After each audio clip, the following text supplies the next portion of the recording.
If you guys enjoyed SmackDown Live tonight, I want you guys to hit that thumbs up as hard as you possibly can. Now, Chris, why are you reviewing SmackDown when you didn't watch the show? Normally, when I miss a show, I still give you guys a review. I'm just going to read the notes that I have here, and I'm going to react to it as if I saw the show. Now, did I watch the show? No. I was at work today, and the Yankees beat the Angels 8-0. The Yankees' max number as of right now is 2. I'm watching the Tampa Bay Dodgers game right now, and according to this recording, the Dodgers are winning 2-1. So there you guys go. If Tampa loses, the Yankees' max number will go down to 1, meaning that tomorrow I'm going to be in for a big, big celebration tomorrow at Yankee Stadium. So there you guys go from there. Now, that I watched SmackDown? No. People told me about SmackDown. People were telling me that SmackDown Live tonight was a very decent show from what people were telling me. But I have the notes here, and I'm going to read them as if I'm watching the show, and I'm going to react to what's going on right here. So, you guys cool with that? Good. I thought so. If you guys don't know who I am, I'm your boy Chris. Thank you guys so much for tuning back into the channel on this Tuesday, September 17th, 2019. Thank you guys so much for tuning back into the channel. If you guys enjoyed SmackDown Live tonight, hit that thumbs up. Leave a comment down below. What are your thoughts of SmackDown Live? Also, if you guys are new to the channel, be sure to show your support by hitting that subscribe button down below and turn on those bells, guys, for notifications. But then that Raw review is indeed live on the channel right now. Wyatt versus Rollins confirmed for Hell in a Cell, plus The Fiend attacks Kane. I will give you guys my opinion on this on the podcast on Friday's episode. So Raw review will be in the annotation above that you see on the upper right hand corner of your screen. Check out Classic Champions review from this past Sunday. I'm looking at the numbers right now. Classic Champions review is at 143 views in over 48 hours. I appreciate every single one of you guys giving support to the channel. Classic Champions review is also live on the channel right now. Link to this video will be in the annotation above that you see on the upper hand corner of your screen.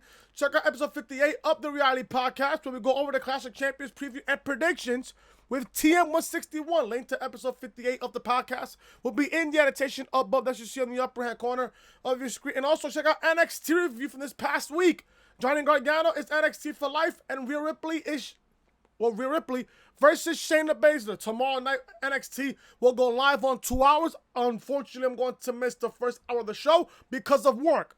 So there you guys go. But I'm still going to give you guys an NXT review tomorrow.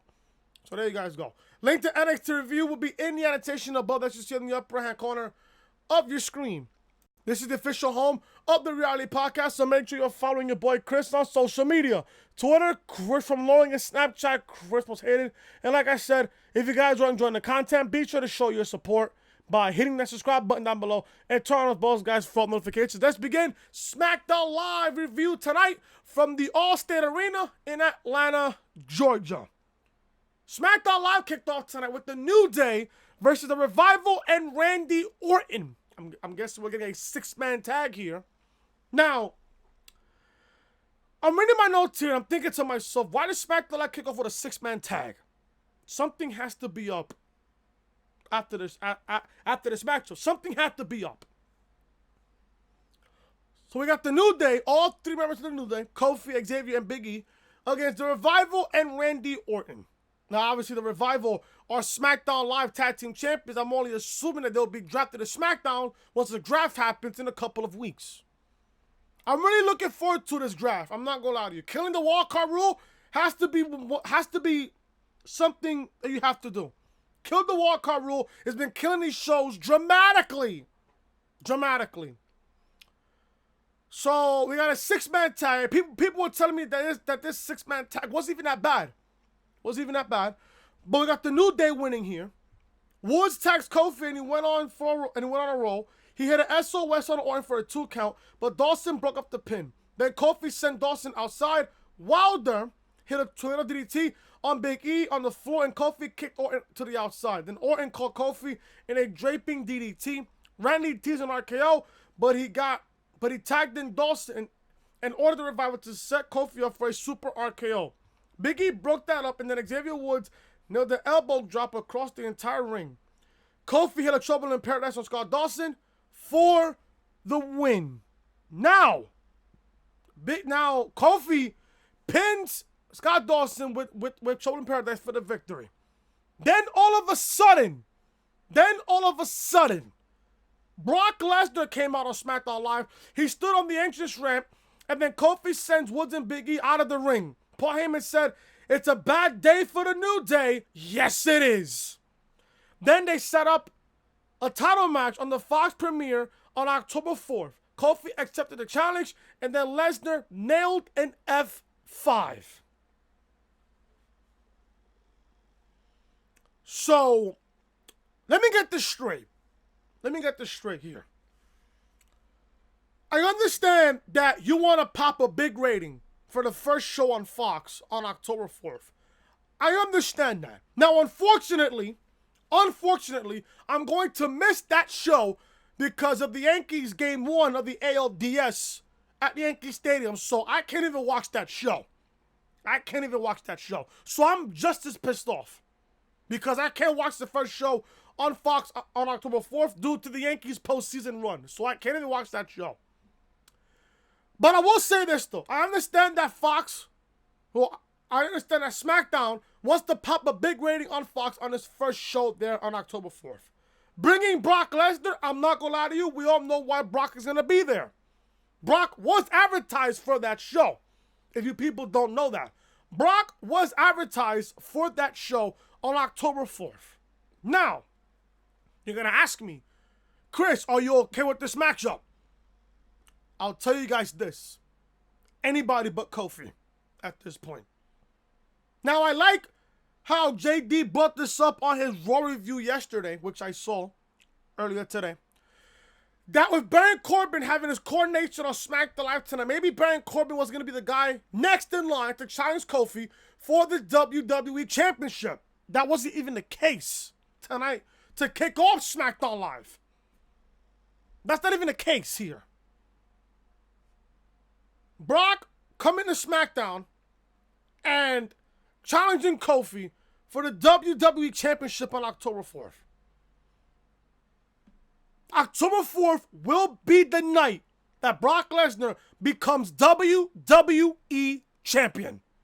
That will be the night that Brock Lesnar becomes WWE Champion. Now, Hell in a Cell is on October 6th. This right here, based on this Brock Lesnar Kofi Kingston match, automatically tells me that the WWE Championship will not be defended at the Hell in a Cell pay-per-view. Especially if Brock Lesnar is winning the title.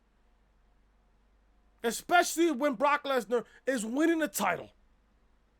There is no way in hell you're booking Brock Lesnar versus Kofi Kingston on the first SmackDown on Fox and not have Brock Lesnar win the WWE Championship on that night. There's no question Brock is going to win the title. I'm at work and I had the news break out on my phone, on my Apple Watch, and I found out, Brock is going to challenge Kofi for the title on Fox on October 4th. I can picture you guys the storyline from October 4th to WrestleMania. And I think people know where I'm going with this. Brock Lesnar is going to beat Kofi Kingston for the WWE Championship on October 4th. What does this mean? Chris, what are you trying to say here? Brock is going to win the title from Kofi on October 4th. Right? Brock wins the title on October 4th. Who is the one person on SmackDown Live, especially with this particular superstar not being drafted to Raw? Now, I want you guys to pay attention on the draft that's coming up the week after SmackDown's premiere on Fox. It's the draft. SmackDown will have the draft in Las Vegas on October 11th, and Raw will have their portion of the draft on October 14th in Denver. If this particular superstar does not get drafted to Monday Night Raw, I can see Roman Reigns winning the Royal Rumble match and beat Brock Lesnar at WrestleMania 36 for the WWE title. Vince wants to tell Roman Reigns' cancer comeback story. Roman is going to win the Rumble in January. Either he wins the Rumble in January or he wins the Elimination Chamber in February to get to Brock Lesnar and the WWE Championship. Folks, it's coming. You thought Roman Reigns has not been shoved down our throats for almost a year? For almost the entirety of 2019? Wait till January when Roman either wins the Rumble or wait till February when Roman wins the number one contender Elimination Chamber. And then we get to Roman and Brock at WrestleMania for the WWE Championship, telling Roman's comeback story from leukemia. And like I said this on the podcast. I'm going to say it here again. You know Vince is itching for Roman Reigns to become WWE champion. Once Brock wins that title from Kofi Kingston, you know Roman is going to be the guy that takes the championship from Brock Lesnar at WrestleMania. And on top of that, and you really think about this, the reason why Roman Reigns is in the storyline with the forklift and the car and stuff like that is to get him out of the WWE Championship picture. There's no way you folks can tell me this. There's no way you folks can tell me otherwise. You know Vince is itching his ass off to get Roman Reigns to the WWE Championship. Be careful with this, folks. Brock will win the title from Kofi on October 4th. Roman will either win the Rumble or win the Chamber and get to Brock at WrestleMania. It's predictable. It's predictable, folks. Get used to this. And when it happens, you heard it from here first. When it happens.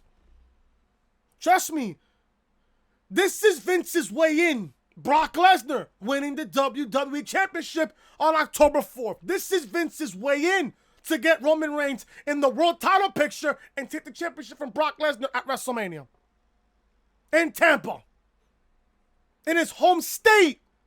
If you guys also forgot about that, Roman Reigns is from Pensacola, Florida. Where is WrestleMania 36 gonna be at? Tampa, Florida, his home state. So of course, you're going to book Roman Reigns, a hometown boy, to take the championship from Brock Lesnar at WrestleMania. It's predictable, folks. And I'm pitching this to you in September. This is September, folks, that we're talking about. This is September. Mind you, we're in September. And this is happening. You folks need to really get the picture here. You folks really need to get the picture. Get used to it, folks. Get used to it. Sasha Banks and Bayley cut a backstage interview. They don't seem worried about anyone in their way. Then we go to Erick Rowan's interview. Michael Cole had a sit-down interview with Rowan. He told Cole to ask Harper any questions for him if he had them. Then he said the backstage attacks were just to scare Roman. Rowan suggests that Cole lower his tone and said that he did what he did to change Roman's persevered dominance, that it's only an illusion. Rowan said he's been looked over and disrespected. He said people like Cole, Daniel Bryan, and the WWE Universe think he's just a goon to do other people's bidding. He's not a follower, he's a leader. He said Daniel Bryan's big mistake is that they were intelligently equals. Everyone will learn to never disrespect them again. Now, I don't know how Rowan and Harper sounded here, but I'm gonna sit here and assume that they sounded good. Rowan, the reason why Rowan did this is because people were disrespecting him, people were overlooking him and shit. Can you blame the man? No, you really can't. But why is Erick Rowan in the storyline when he should have just stuck with the tag team with Luke Harper? I don't really know. Now we know why why Erick Rowan and Luke Harper did what they did to scare Rowan. To scare Roman. Now, bet your money we are going to get either a 2-on-1 handicap match at the Hell in a Cell pay-per-view, or is Daniel Bryan turning babyface and he's going to go in a tag team again with Roman against Rowan and Harper at the Hell in a Cell pay-per-view? I don't know. I don't know where they're going with this from here. I don't know where. But out of all people, you are going to have Luke Harper be Roman Reigns' attacker? I don't know where they're going from here. I don't really know where they're going from here. I really don't. I really don't. We get Mustafa Ali versus Shinsuke Nakamura. Sami Zayn came out and he still had his neck brace on. I mean, it's already been a week, bro. Relax. It's already been a week. You should be fine by now. He said he's in a lot of pain still and demanded respect. Then he brought out Shinsuke Nakamura, the man that he liberated. Sami talked some trash to Ali after saying he was lucky to beat Nakamura a few weeks ago. They surrounded Ali, and then Sami held his legs while Nakamura took advantage and ran him into the post. Nakamura hit a King Sasha, and that was it. Okay, so there was no match. They said there would be. Was there really a matchup between Ali and Nakamura? I don't think so. But according to what I'm seeing here, I guess Ali is next in line to face Nakamura for the IC title. And if anything, it'll probably happen at Hell in a Cell. I guess. As long as the title gets out of fucking Nakamura and goes to Ali, I'm okay with it. I love Mustafa Ali. He's great. Does Ali deserve a shot against Nakamura's IC title? Yeah, but I want him to earn it. I want Ali to earn his shot at the IC title. I really do. But didn't Ali beat Nakamura just a few weeks ago? So obviously he's entitled for a shot. Let's see what happens here. But I'm interested in the Ali versus Nakamura match. I'm interested, I guess. Kevin Owens came down during Nakamura's celebration and took a seat in the crowd. Some fans got very lucky seats. Shane McMahon was shown in his office, and then someone handed him paperwork saying, "Shane McMahon, you've been served." He read the papers and walked off. So we got a Shane McMahon versus Kevin Owens segment. McMahon said that KO handed him the largest wrongful termination lawsuit in history at $25 million.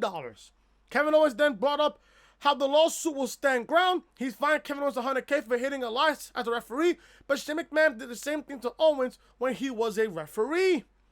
Kevin Owens said he wasn't being insubordination. He tried to help Shane win the match. He lost the match because he tapped out. Then the crowd started chanting, "You tapped out," towards Shane O'Mac. Then Owens said he'll hit Shane where it hurts him the most, his wallet and his pride.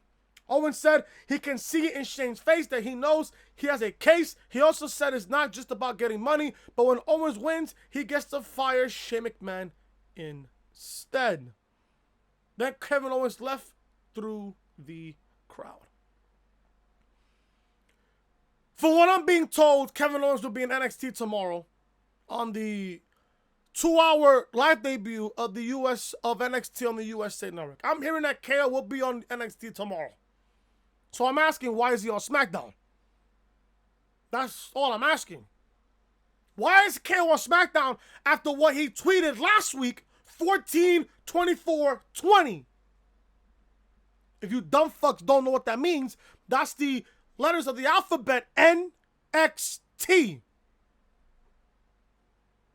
Can I ask, why is KO on SmackDown? I even heard that KO is not even listed as an active WWE superstar on their website. Can I ask, why is KO on SmackDown when he's supposed to be in NXT tomorrow on the USA Network on the 2-hour show tomorrow? But he did give Shane McMahon a lawsuit, so I'm guessing I'm guessing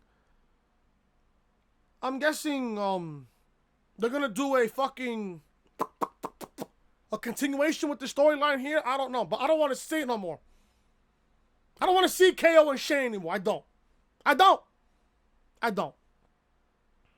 Don't tell me we are getting a KO Shane McMahon Hell in a Cell match, and if KO wins, he's unfired, and if Shane wins, he's done. I don't want to see it no more. I don't. And if anything, we already saw this Hell in a Cell match 2 years ago. With Shane as the babyface and KO as the heel. Now, if this match happens, the roles are going to be reversed. KO as the babyface and Shane as the heel. We already seen this already 2 years ago. What makes you think I want to see it again? What makes you think I want to see it again? I don't. I really don't. We get Charlotte Flair versus Sasha Banks. Sasha Banks is on SmackDown Live due to the wild card rule. Offset was there and was wearing one of Ric Flair's robes. He introduced Charlotte Flair. Bayley was at ringside and tried to move the bottom turnbuckle pad again, but she was stopped. Banks used the distraction to turn things around for her advantage. They two continued as Flair took control with some chops and a fallaway slam. Flair punched Banks into the corner and nearly got a pinfall, but Banks kicked out at 2.5. Flair locked on a Boston Crab, and then Banks eventually got free with a roll-up pin before a kick out from Flair. Banks went to the apron, and Flair hit a running big boot to send her flying. Then Flair climbed to the top rope, hit a moonsault on Bayley, and Banks to the outside. I could even tell by watching this, by even reading this fucking note here, did Charlotte Flair even deliver a terrible fucking moonsault? Because I know for a fact that Charlotte Flair is terrible when it comes to moonsaults. Take that out of her fucking repertoire. Take that out of her fucking repertoire. It's fucking god awful, especially the way that she fucking delivers it. It's fucking crazy. Take it out of her fucking repertoire, please. They moved back inside and Charlotte locked on the figure 4 just in time for Bayley to jump in and beat Flair down. The referee called for the bell, and then Carmella ran down to take out Banks with super kicks, and Flair took out Bayley with a boot of her own. So now we got the blonde, another blonde named Carmella helping Charlotte. Is Charlotte even a babyface now? From what I'm assuming after Raw last night, Charlotte is now a babyface. Hello? Hello? Hello?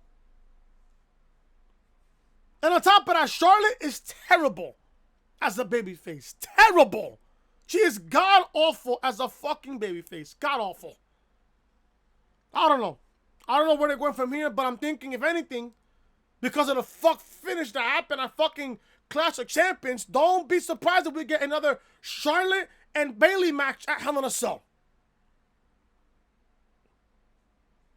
I don't know, folks. I really don't know.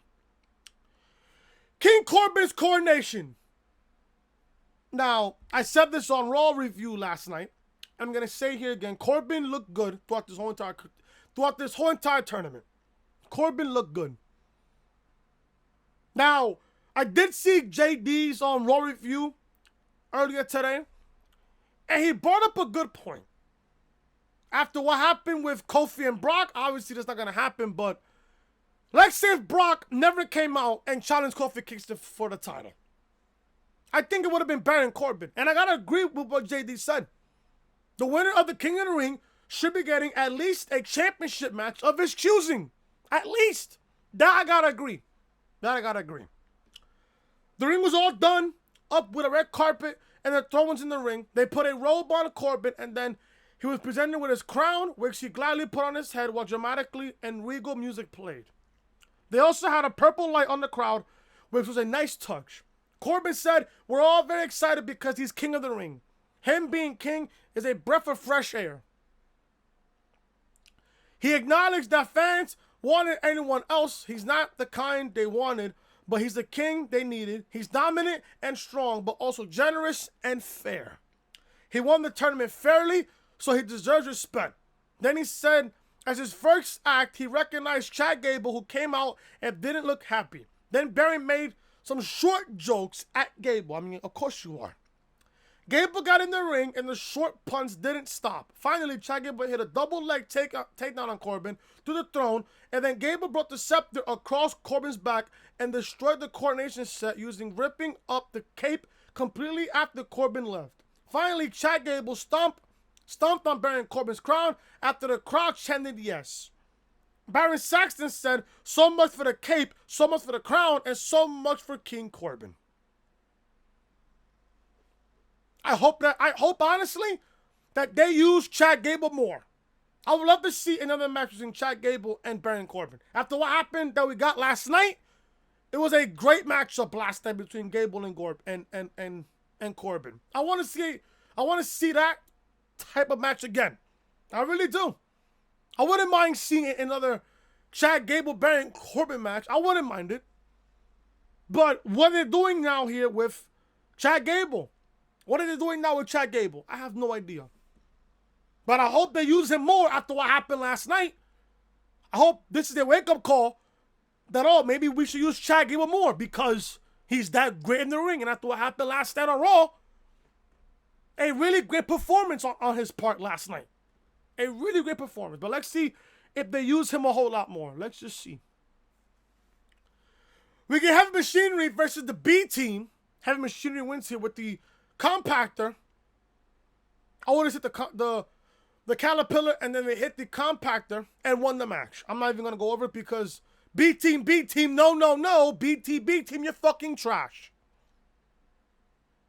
Heavy Machinery wins. I hope they get built up towards the SmackDown Live Tag Team titles against the Revival. I hope they do because Heavy Machinery is a great tag team.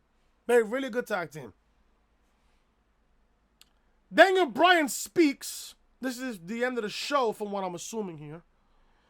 Bryan said he understands why people blame him for the Roman Reigns attack. Good or bad, I never lie to you. He said tonight he stands exonerated on all the hideous attacks on Roman Reigns. Then he turns his attention to Erick Rowan. Bryan said he saw how special Rowan was and how he treated him as his equal and his friend because he is his friend. Then Rowan came out to join the conversation. Rowan told him to stop because he's sick and tired of hearing him speak. He said that Bryan was always standing in front and wouldn't let him talk. They weren't equals. Bryan was too busy, making Erick Rowan his follower. He said Bryan never asked him how he felt about anything. He said, I will not be disrespected again, and then Bryan told them to do something about it. So I'm guessing now Daniel Bryan has turned face. He's turned babyface here.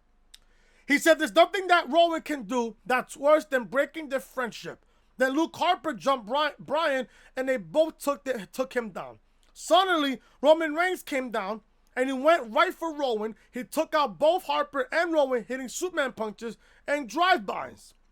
Then the numbers caught up to Reigns as Harper launched him into the ring steps. Then they picked him up and sent Roman spine first into the ring post.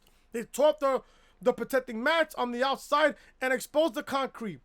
So security ran down, but they were all indie wrestlers, so they took bumps onto the exposed concrete. Rowan tore the timekeeper's area apart with his bare hands and used the wall as a battering ram against Roman Reigns before they cleared up the announce table. They picked Daniel Bryan apart and sent him through the announce table with a double crucifix slam. It looks like we're getting Rowan and Harper versus Bryan and Reigns soon. If I'm here assuming, we're probably going to get that match at Hell in a Cell. That's what I'm hearing assuming. But from there, that's how the show ended with the attack on Daniel Bryan and Roman Reigns. From there, the show goes off the air.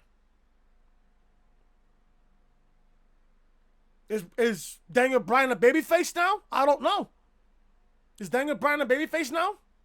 I think so. But something is telling me here, something is going to sit here and just tell me that maybe Daniel Bryan has something to do with it. I don't know why I'm thinking that. It's just in the back of my mind. Because you know Daniel Bryan was a great heel. He was a fantastic heel. And now you got Daniel Bryan not only turning babyface, but it's possible we could have Bryan and Roman as a tag team against Harper and Rowan, probably at Hell in a Cell. Does this go inside Hell in a Cell? I doubt it.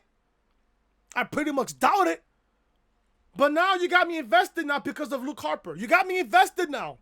You got me invested. After what happened on Sunday, you got me invested. Just a little bit. Not a lot, but just a little bit. Now we know if they book this match at Hell in a Cell, we all know who's going to win that matchup. Daniel Bryan and Roman Reigns. The question is, when do they book this matchup? And I have no other words to even say. People were telling me that this show was decent according, like, angles-wise. Like, this show was good. People told me the show was pretty decent. It sounded like a pretty decent show to me. It sounded like a pretty decent show. Really did. But I didn't watch the show. Obviously, I'm going to go watch it tomorrow when I come home from work after NXT. I'm probably going to go watch SmackDown tomorrow on my DVR because I already DVR'd it. So I'm probably going to watch it tomorrow when I come back home from NXT. Watch NXT, give you guys a review, and then watch SmackDown live from there and see what really, really happened. To see how it came off on TV. I don't know. People were telling me that this was a decent show.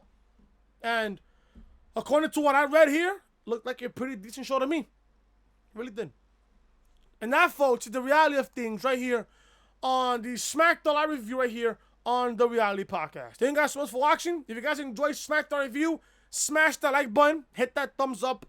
Please leave a like on the video. Leave a comment down below what your thoughts of SmackDown Live tonight. Also, if you guys are new to the channel, be sure to show your support by hitting that subscribe button down below and turn on those guys for all notifications. Monday Night Raw review, live on the channel right now. Classic Champions review, live on the channel right now. Episode 58 of the Reality Podcast, live on the channel right now. And also NXT review from last week, live on the channel right now as we are getting ready for the 2-hour NXT debut show tomorrow on the USA Network. This is the official home of the Reality Podcast, so make sure you're following your boy Chris on social media. Twitter, Chris from Long, and Snapchat, Chris was hated. And like I said, folks, if you guys are enjoying the content, be sure to show your support by hitting that subscribe button down below and turn on those guys for notifications. I'll see you guys tomorrow for NXT review as we have the debut episode of NXT on the USA Network with a 2-hour show. We got the Velveteen Dream versus Roderick Strong for the NXT North American Championship. We got a fatal 4-way for the number 1 contendership for the NXT Women's Championship. And we got Matt Riddle versus Killian Dane in a street fight tomorrow on the 2-hour debut episode of NXT on the USA Network. So guys, expect a NXT review on the channel tomorrow.